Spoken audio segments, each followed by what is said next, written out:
My name is Maddie. I'm a low-income, first-generation queer woman, and I just graduated with my master's degree in social work from the University of Michigan. I've been living with mental illness, specifically chronic anxiety, since I was 6 years old. Some of my first memories are of debilitating panic attacks. I remember being in elementary school, not being able to catch my breath, and feeling as if my heart was going to burst from my chest. I didn't have the language to describe how I felt, and I thought I was the only one who had this terrifying, isolating monster in my head. Turns out, mental illness runs in my family. We just never speak about it, like most of society. Growing up, I never had an open dialogue about this thing that affects so many people, because there's such a stigma around it. When I had panic attacks as a kid, I told my parents that I had a stomach ache, because saying I had physical pain felt safer than trying to explain the thoughts in my head. At the same time, I was discovering my queer identity. When I was 16, I sought out queer blogs online. I came across a picture of two girls kissing, and I finally understood the feeling that all my friends had always talked about. Everything started to make sense, but I was scared to admit it. Figuring out my identity was relieving, but it was also terrifying. I had a label that carried a lot of weight in society, one that could be dangerous for me. I had to confront the possibility that I could lose people in my life who had always been there for me over this.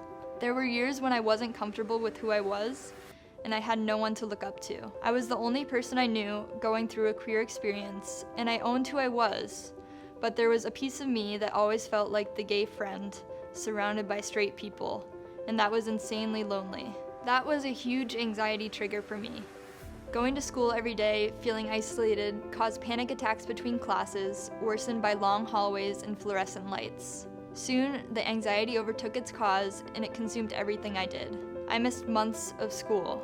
There are gaps in my memory where the anxiety blocked out everything I experienced. I eventually went on medication to try and keep it in check, but even that took a while to get right. Still, I managed to graduate and went on to undergrad in Massachusetts, where I would sit in my dorm room and watch Friends and wish I had a group of friends with whom I could be entirely, comfortably myself.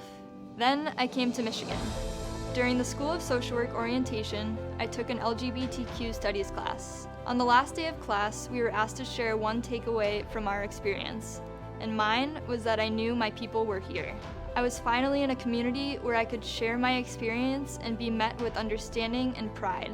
I was in a place where my identity would not inhibit my education or my experience, but enhance it. I found my group of friends in grad school, and with them, my identity has developed. There are still things I need to figure out, but I can explore myself with unconditional support from the people around me. Being comfortable with myself helped with some of my anxiety, but anxiety and identity are not the same thing.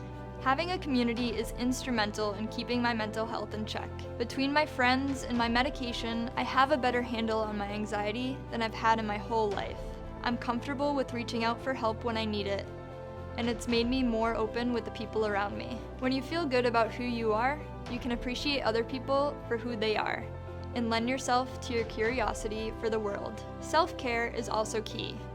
For me, that looks like saving time for things that make me happy. Self-care is not an act, it's a constant process of being mindful and self-aware, and some days are better than others. It's okay to sit with the bad feelings, and it's okay not to be okay. There's no way to cure anxiety, just ways to manage it. When I have more good days than bad days, I know I'm making progress. My story comes with a lot of privilege. I'm white and cisgender and able-bodied. I have a supportive family and community, but I'm using my voice to tell my story and help others tell their stories. Sharing can be a catalyst for normalizing how prevalent mental illness is and how it intersects with other marginalized identities. So check on your friends, talk about what you're going through. Even if it starts off as a whisper, your story is important.